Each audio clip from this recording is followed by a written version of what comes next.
Welcome back. You're watching NewsX. I'm Rishabh Gulati. Over the next 45 minutes, we have an in-depth conversation about the action that India is taking to crack down on the global Khalistanis.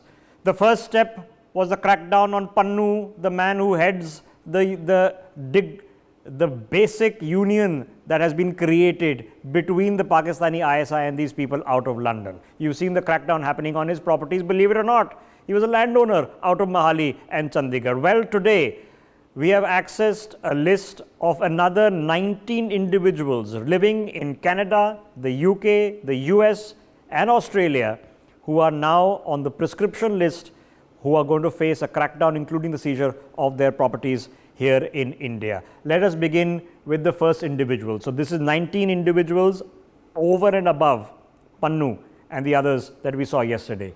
The first on your screens is Paramjit Singh Pamma. He is based out of the United Kingdom, left India in 1994.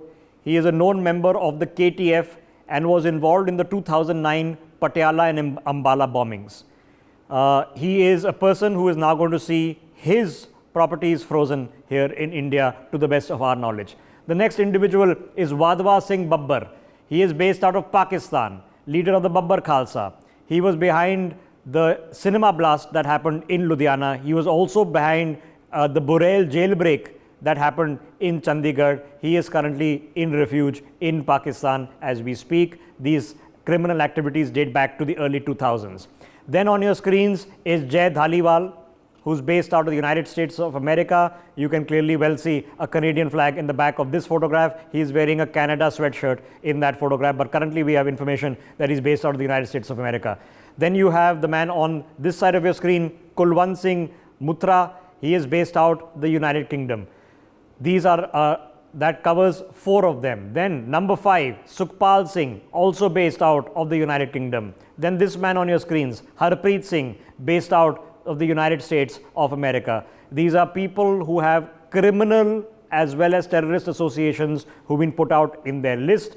Their documentation, some is available even on the MHA website. You can source it. Some has been already communicated to their countries of native residence. Then number 7 on your screens, Sarabjit Singh Bennur, based out of the United Kingdom. You can see a UK flag and ironically Khalistan flag right behind him, operating freely out of the UK, a clear known aider and abettor of militancy based out of the UK. Remember, Canada is not the only problem. London is a clear headquarters also. Then Harjap Singh, who's also based out of the United States of America. So the American intelligence agencies, which are of course contributing greatly to this 5-eye network, hopefully will be aware of these culprits as well.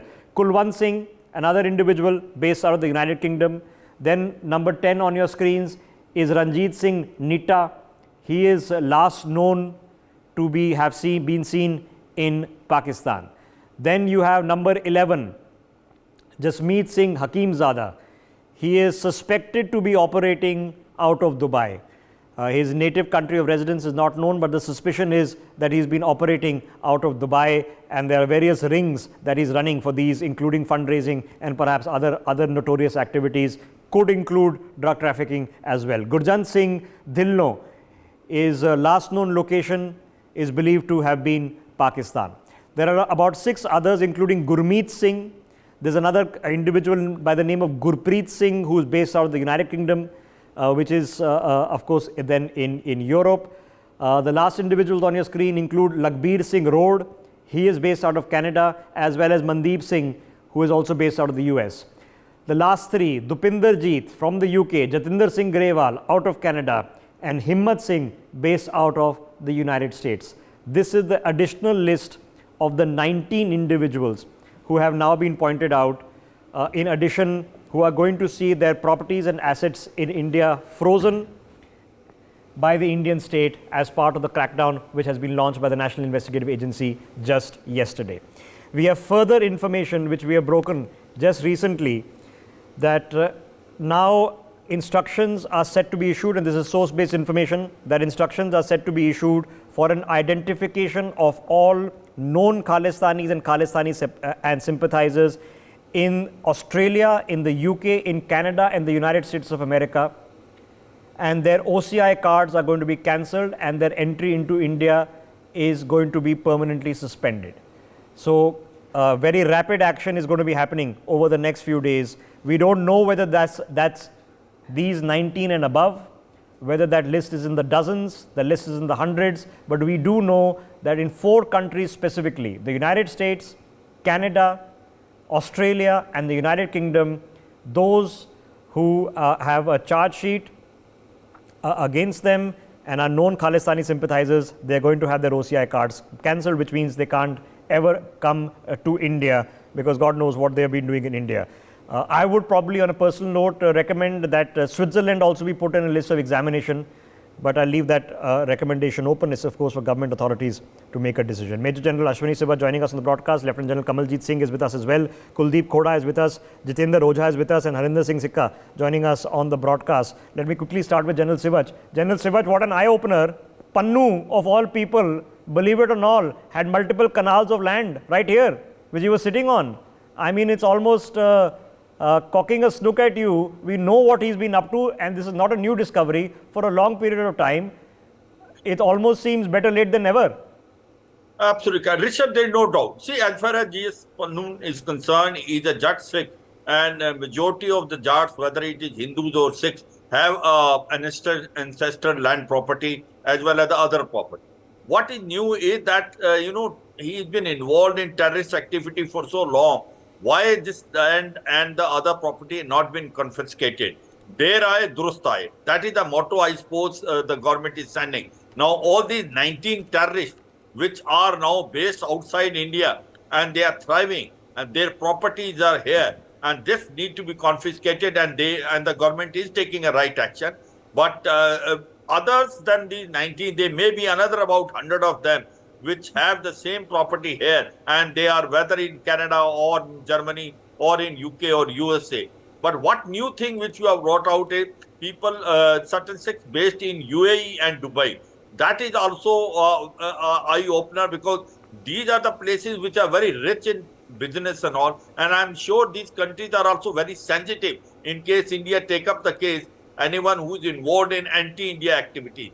Now, other issue which is happening is this case of basically Niger has brought out one issue very clearly, that inter-gang rivalry is also prevalent in Canada. The way Sukhdev Singh has been killed by a Bishnoi Lawrence group, it also gives an indication basically Hardeep Singh Niger may have been a victim of also the inter-gang rivalry. And that point also must be seen. No, the thing is, we don't know, but we have to act on what we do know, and we have to do what we need to get done.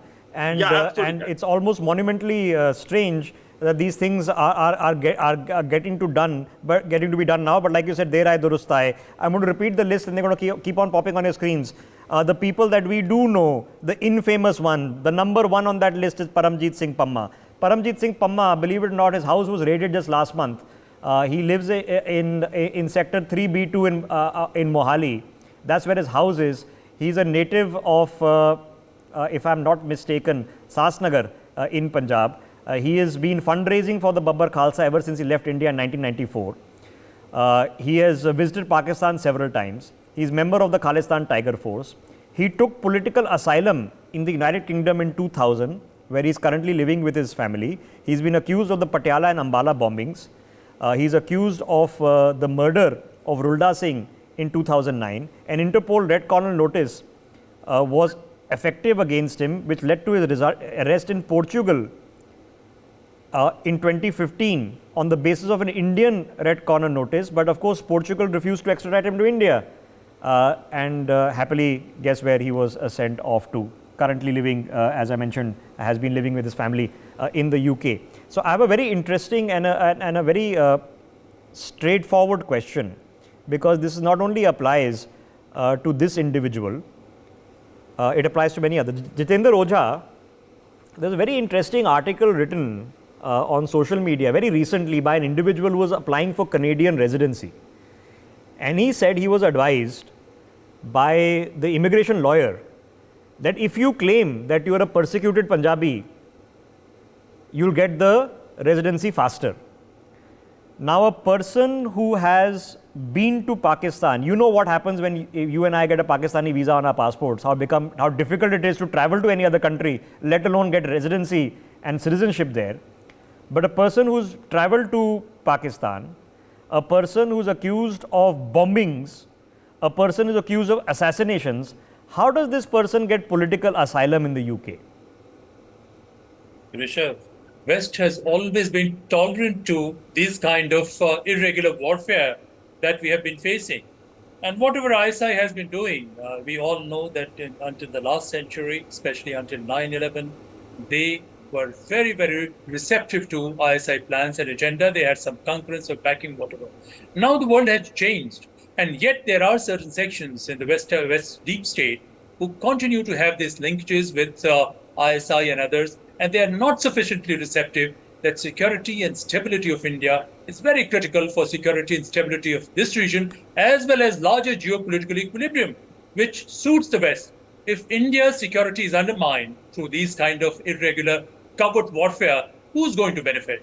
The whole equilibrium is going No, to but shift that's the in favor larger of China. question. In a fundamental, I want to ask you. My time is very precious, Mr. Gulati. If you've invited me, please let me say what I'm trying to say. Don't wag your finger at me, sir. I don't know why you're wagging your finger at me. I don't know what's going on. I have not. Mr. Roja, this is not the first time you're sitting with me. I'm the editor of this channel. I don't know why you're wagging your finger at me. No. I'm asking you a follow-up question, that's all. If you invite me, Mr. Gulati, sir, if you invite me, please give me a chance to explain. Yeah, I'm asking you a follow-up question. That's all. Yes, please. So don't wag your finger at me, sir. No, not at all. Yeah, why don't you? Not at all. No. Yeah, respectfully, sir, I'm not wagging my finger at you. You're probably used to other news anchors in other channels. I'm shocked that you're wagging your finger at me of all people. Finish your thought. No news anchor interrupts me. Please go ahead. No, sir. I think that conversation is then at a close. Always a pleasure.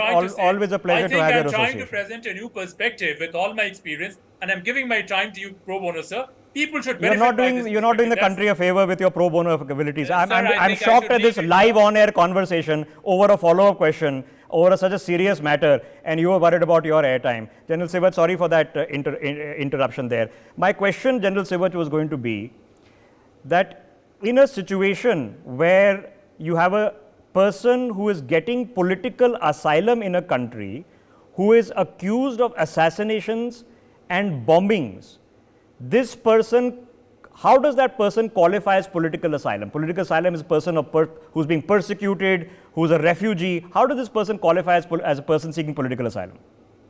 Very correct, Rishabh. He should not be, but unfortunately, that is what the Western countries are following. You know, that majority of them, people who are settled down, the sects who are settled down, are those who have been persecuted in India or there are warrant against them. And it makes them easy to get asylum there. And that is a fact of this thing. And, you know, as you are already knowing it, Rishabh, you know, it is a very strange thing. Those people who have served in Jammu and Kashmir and who are from security forces, including army, police, they cannot be even given visa by the Canada. So this is the double standard which they are having. Whereas the criminals and those terrorists which are involved, where there is a red corner notice issued by the Interpol, or there is a 10 lakhs prize money on them by the NIA, they immediately get asylum. And if you see, even Niger, the way he got basically the citizenship of Canada, initially he has gone from India on a forged document, and he was refused 2-3 times citizenship in Canada, but finally they gave him, and the excuse which was given is that he has a threat in India, and therefore the asylum he asked for it, which was not given, but the citizenship. No, but what I find it strange is that when we are considering people who are going to Canada, you and I are or UK, some are going to study, some are going for employment opportunities. There are a lot of very legitimate migrants who are going there and that benefit their host country. We know how much Canada benefits, and Canada is actually actively seeking 500,000 immigrants getting permanent residency over the next few years. So it's rather strange that a person with a CV like this is given asylum in a strange way. Let me take an overall picture. Lieutenant General Singh, now that you've seen the developments take place yesterday, we have a list of 19 that we know today. There's a further source-based information that OCI cards are going to be cancelled. About time? Rishabh, Jai Hind, and always a pleasure to be on your show. See, I will take on few things which we have discussed already. Firstly, to attach their properties is a little tedious and difficult process because most of these properties are jointly owned. The property which has been attached of Gurpatwant Singh Pannu in Sector 15 of Chandigarh, that property he owns 1/4 share. So the board outside says 1/4 share belonging to Gurpatwant Singh Pannu attached. His land in Khankot, his share has been attached. Now, typically, these people, like you were talking about, Paramjit Singh Pamma, you said he's got in Mohali, and you said Sas Nagar. Sas is really SAS Nagar. SAS Nagar, correct. Ajit Singh Nagar, which is the other name for Mohali. So all these properties are mostly jointly owned, financed from ill-gotten money of Canada, and relatives are a party to this holding. So good, we have to put pressure like this. It is a very intelligent way to do, and it is legally doable. Now coming to another issue that you flagged about getting residency in Canada. See, there is an MP who has said, Simranjit Singh Man, that I issue letters and I charge 30,000 rupees. And that letter says that he is a Punjabi being troubled and persecuted in Punjab. And based on that letter, people are getting citizenship. It's a very devious kind of a business going on. And why is Canada turning a blind eye to it? You want qualified people, you want skilled people. You are a country which has got a demographic deficiency. Then put filters. Then engage with Indian government. Take skilled people. Don't take such guys. General Singh, here's the issue. So when you and I apply for a visa to Canada or the UK, we have to declare, or the US, we have to declare if we have any outstanding criminal arrest warrants, if we have ever been to jail. And I can pretty much take it for granted, sir, that if we would be put under deep scrutiny, if we had, any criminal record whatsoever. So history sheeters, what does that indicate? It's rather very strange why they would get residency or citizenship. See, it's a very false notion of accepting dissent. And, so based on that, you have created an ecosystem. You are trying to exhibit to the world that we are ultra-liberal. And in the process, you are getting all riffraff in your country. You are creating a system where the Indian diaspora itself is getting divided. There is tension building up because about 90% people are sensible people. They're not involved in this. It is the fringe element. So here, if you have this kind of thing, you are wearing it as a badge of honor and telling Canadians, here I come, please accept me. And you are accepting that person. Okay. And yes, okay, yes, okay. Then just stay with me. Let me get Mr. Khoda also in. Mr. Khoda, in a very practical, let me get an overview perspective from you first. So now we know what's happened yesterday. We've all seen the very vivid visualizations of the NIA teams. We know that 19 others now are on that list. Some of them are history sheeters, well known. We all know their names. Some of them, there are one or two names which I was unfamiliar with. I've seen the list for the first time. Now we are being told OCI cards. We don't know what the quantity will be, but we know 4 nations specifically. What's your overall picture of the Indian response on this crackdown? Overall response of India has been extremely good, especially the latest development regarding attachment of their properties or disposal of their properties. As it was put out by other panelists that most of the properties are jointly owned. But the problem is that our judicial system is generally very laid back. We have lots of cases pending and these cases drag on for years together. But with special courts being set up, I don't think this process is going to take long time. The process should be now to hasten this process so that the properties are disposed of and they are deprived of the properties they own here, whether jointly or individually. The second point is about the 19 persons who have been who have come under scanner for attachment of properties. The list is much more. Like I'll tell you one terrorist from Jammu, Ranjit Singh alias Nita. He has been in Pakistan since 1980s. when the Punjab terrorism was at its peak, and he was actually involved, and now his property is being attached. Now, good, as the other panelists said, the process has started. And regarding the third point in the overall picture, let me again tell you, which has come up repeatedly, that the Western countries are following double standards. They are following a policy of good terrorism, bad terrorism, or good terrorist, bad terrorist. If Niger had been one of the terrorists who had been working, who had been involved in some terror incidents or terror attacks in Western countries, I'm sure neither the Canadian government nor US would have tried to support his case. Okay, so They Mr. would take an entirely different view. if you'll allow me, so I have a question on that front, right? So we know what is the issue that has been raised by the Canadian Prime Minister. He says we have credible intelligence indicating, contributed by these Five Eyes, these 5 countries and their 21 intelligence agencies, including defense, human intelligence, signals intelligence, which proves, number one, that they are, number one, spying on Indian officials and diplomats. So if they are spying on Indian officials and diplomats, and we know the Americans spy on everyone. WikiLeaks told us this, they were spying on their NATO allies as well. So we know they spy on everyone. So why weren't they spying on Niger? Is it reasonable to presume, Mr. Khoda, that neither the CIA, nor the MI6, nor CSIS, nor Australian intelligence, nobody has a file on Niger? Well, let me tell you something from my own experience. The Western countries, their diplomats and their other people who were connected with the security matters of their own countries, they used to visit Kashmir quite frequently in 90s. Their view on terrorism as far as it was affecting India was totally, they were showing total lack of interest. They would just hear, understand, and then leave without doing anything at the international level to put pressure on Pakistan. But after 2001, they started taking serious interest in controlling the terrorism, but again, their interests remain confined to their own countries as far as it was affecting their own country.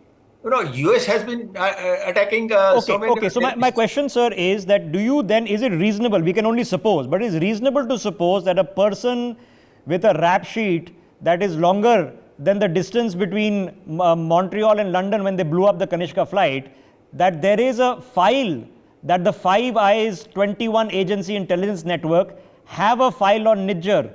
Why isn't the Canadian Prime Minister discussing the file on Niger? Why doesn't he come and say we have credible evidence from the Five Eyes network that this man was up to no good? Why can't he come and say that? Absolutely, you are right on dot, and this has been their general policy that if it affects us, you know, if something is affecting them, it is world's problem. If something is affecting us, it is our problem and nobody else's problem. Okay. That has been their viewpoint always. Now, since it is not affecting them, they know everything. The US intelligence is too good. They must be having complete dossier on Niger or Panun or anybody else for that matter. But they shut their eyes to this because it is not... You know, because about a month ago, we sat down and just from social media handles, okay, we tracked down all the people. You know, there's a network out there. They run pseudo journalistic organizations. They run websites. They're individuals in Canada, in the US, UK. Some of them are members of parliament, and they all, you know, sort of post each other, compliment each other, praise each other, and it was pretty easy to track them from social media. So you could create the web, and we leave a link of the telecast available on YouTube. So let me get General Dhillon back into this. General, in a very practical sense, you know, I've been going through this 5-volume report from Canada into the Kanishka bombing. As you know, only one person was ever convicted, and that was also on manslaughter charges.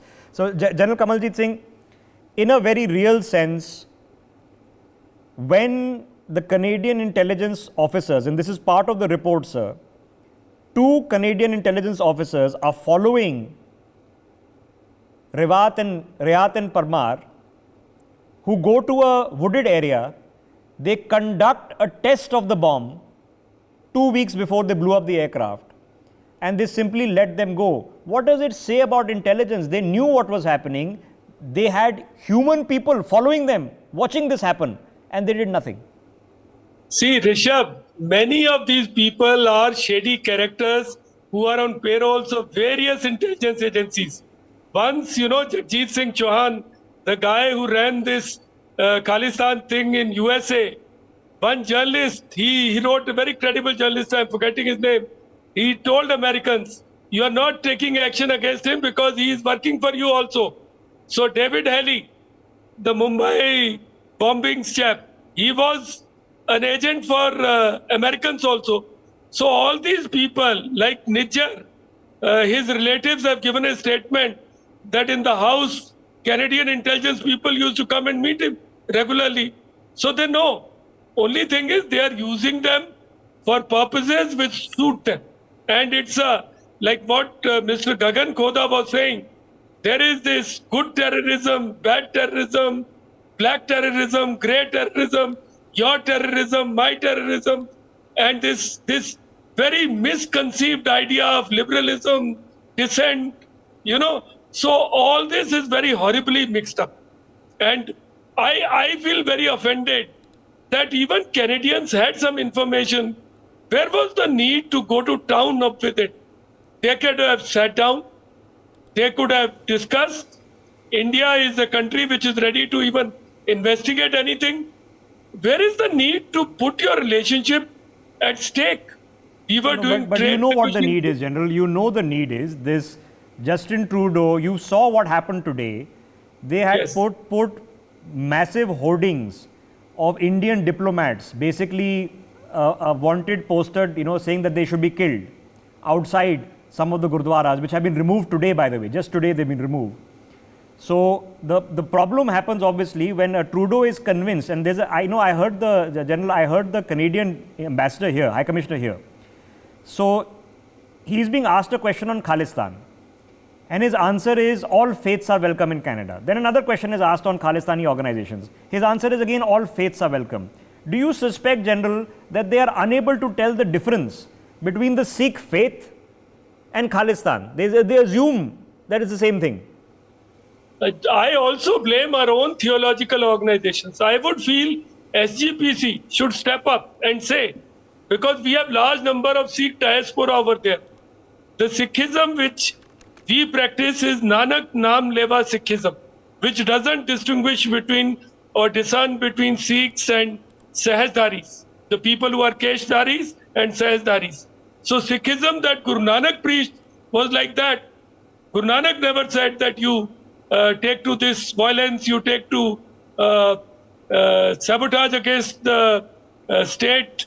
All that is not allowed in Sikhism. So here, Sir, including people like you, we did a telecast about a month or so ago before all this thing blew up about the amount of Sikh people in uniform who've served us, who've died for us to India. And yes, this was an issue. This was an issue before I was born. Sir, I'm 38 years old. So this was an issue before I was born. I'm Punjabi. I have family members who are Sikh. And this was an issue before, and it was badly created internal political issue 38 years ago. I know it's not an issue in India anymore. So it's very strange that this is happening. Let me get General Sivaj back into this conversation. General Sivaj, so it begs the question, and we saw it happen during the Punjab election last time, okay, when even the farmers' protest was going on. Because if you were questioning anybody who was protesting, immediately you were sort of branded that you are anti-Sikh or you are anti-Punjabi, which of course need not always be the case. This time around, this crackdown is happening. Do you think there will be people out there who will try to politicize this? Very correct, Rishabh, it can happen. You see, even during the farmers' agitation, Justin Trudeau is the one who was raising finger on that. And especially when there was a truck drivers strike there in Canada itself, he take a very hard decision. He has declared emergency. So they have a very different laws for different people. So this can happen. And mind you, I suppose Justin Trudeau is playing with fire. He just for his narrow political gain, because his government is in minority, and to get a support of a new Democratic Party or Jagmeet Singh, he is doing what he is doing, and that's why on the top of the house he is going and trying to announce that Indian agents are involved in killing of Nijjar, which may not be correct. The reason is simple: if they are involved, where is the evidence? The Five Eye countries, I will also say, No, but instead of my point is, sir, if you are making an allegation and you made the allegation on the floor of your parliament and you've not been vague, you've said Indian government officials, so you've been very specific. So yes, you should provide the evidence, but I want to know that these Five Eyes, the best intelligence agencies in the world, for all you know, they have a file on you, sir. They probably have a file on me. Certainly, our electronic transcripts, we know our WhatsApp, our Google Mail, and all these things. They have access to all the servers. Their AI algorithms even parse voice calls that are made for keywords to flag them. We know how advanced the machinery is. They for sure had a file on Parmar. They for sure had a file on Nijjar. They for sure had a file on Pannu. They know how many times these people have gone to Pakistan, received bomb making training, arms training, what funding they get, who funds them. They for sure know all of these things. But nobody is saying that our intelligence is confirming that this guy is up to no good. They are saying India is up to no good. It's very strange. Let me get Mr. Koda back in. Mr. Koda, for people watching this broadcast, can I get my producers just to put my touch screen? I was making this point earlier in the day. Now, this is an article in the New York Times. I just mentioned this, talking about Kashmir. It says, militants kill 2 policemen in Kashmir as violence escalates. Okay, note the key word there being militants. Okay, now have a look at another article published in the same newspaper dealing with another infamous 9/11, and what do you see? Terrorists. This is not a one-off. I've actually spoken to the South Asia bureau chief of the New York Times, and I asked him this question, Mr. Koda, and I asked him, why is it militants in India and when it's it's elsewhere it's terrorists? So what he told me was that if somebody kills some paramilitary force or army personnel, that's militancy. When you kill civilians, it's terrorism. That's like saying the people who smashed into the Twin Towers were terrorists, but those that hit the Pentagon were simply militants. Now, good terrorism, bad terrorism. Canada has not turned the leaf. Do you think the Americans have? Rishabh, if you ask me frankly, they have not. They again have double standards. The US has been following a policy of target terrorists anywhere in any country if they are jeopardizing the American interests.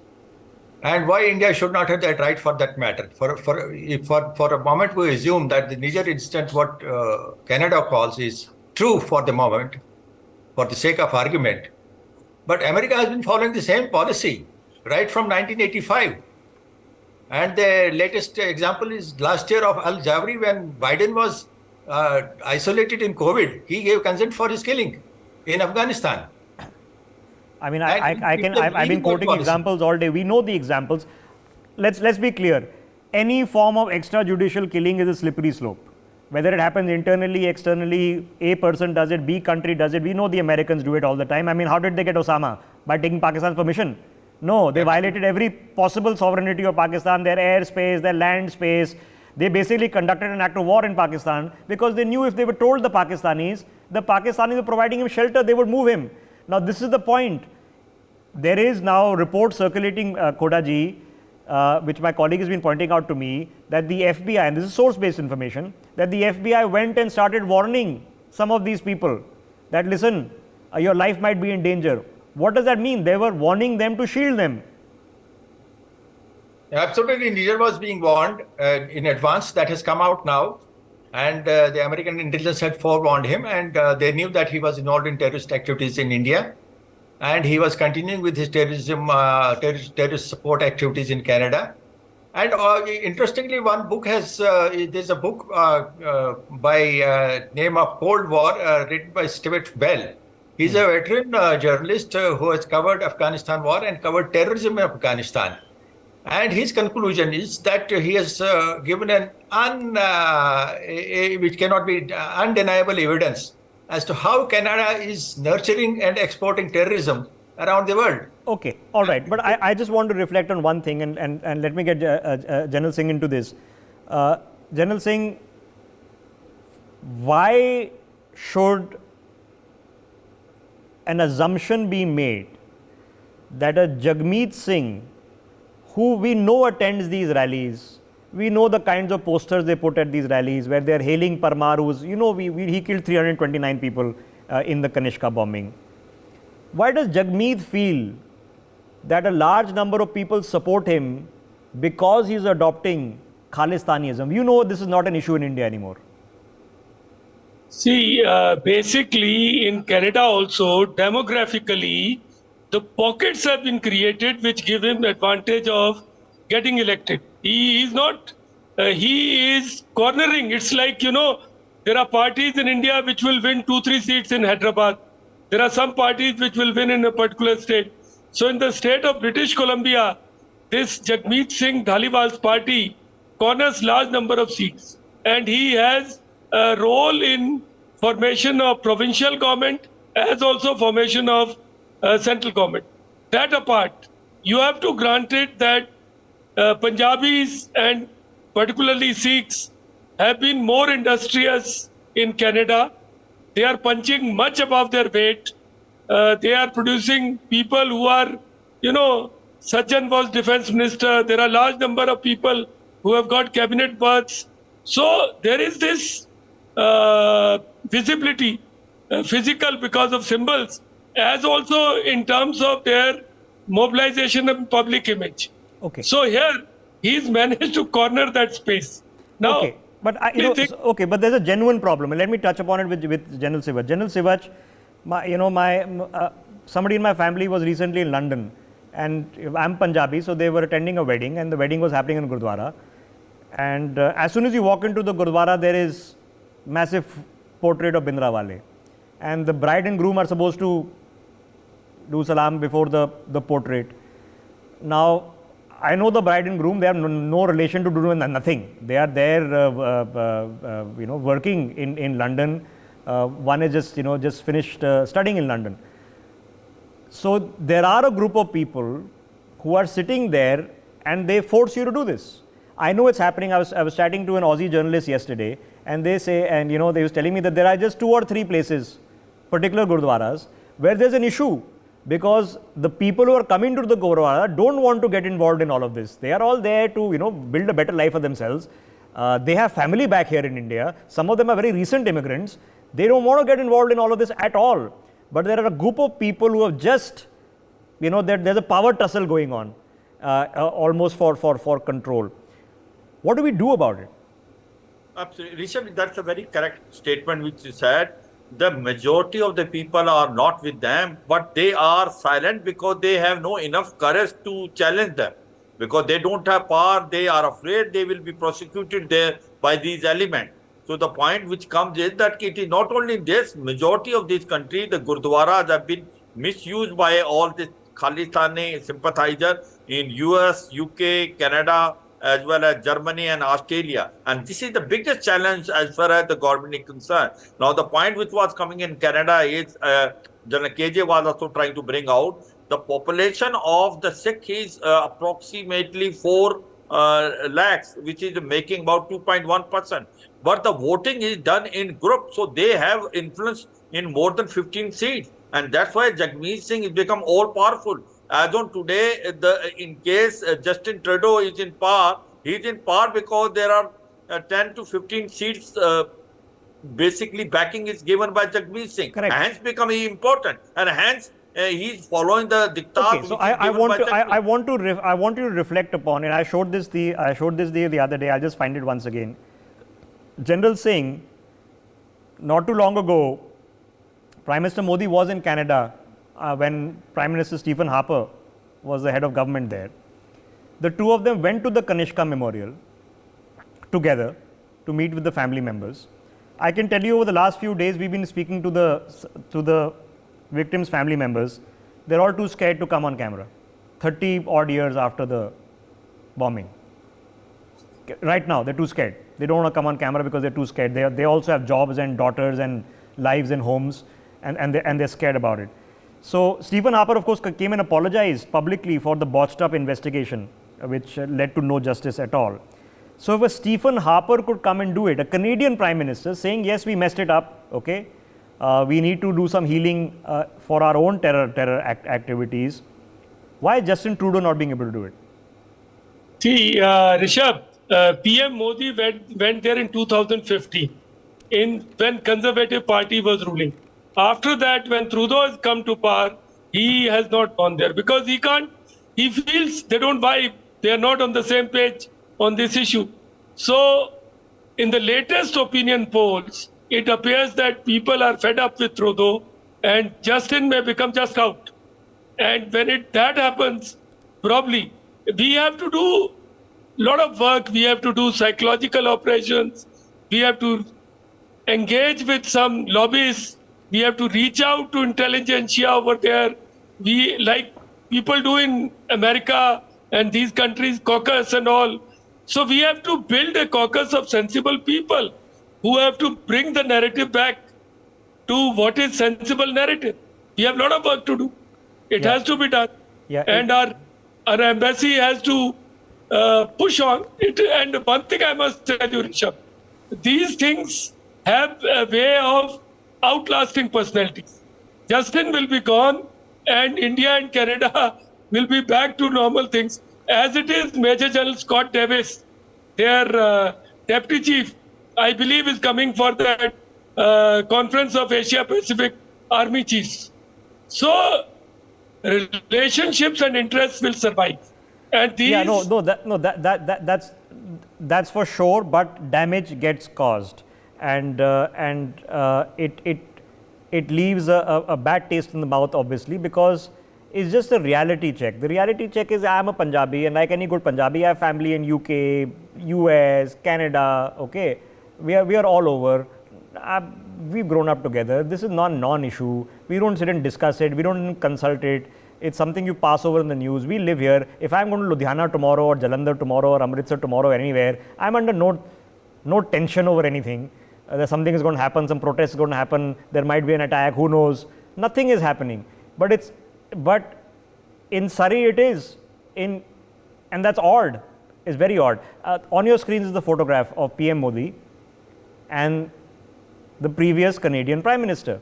So ladies and gentlemen, it was possible for Narendra Modi and a Canadian Prime Minister to stand shoulder to shoulder and grieve for the victims of what was a Khalistani terror attack done and perpetrated out of Surrey, of which 3 of the 4 perpetrators walked by after a 30-year investigation failed to prosecute them convincingly. So it was possible. So something has gone wrong. One man on your screen is still the same. One Prime Minister hasn't changed. Guess who is different?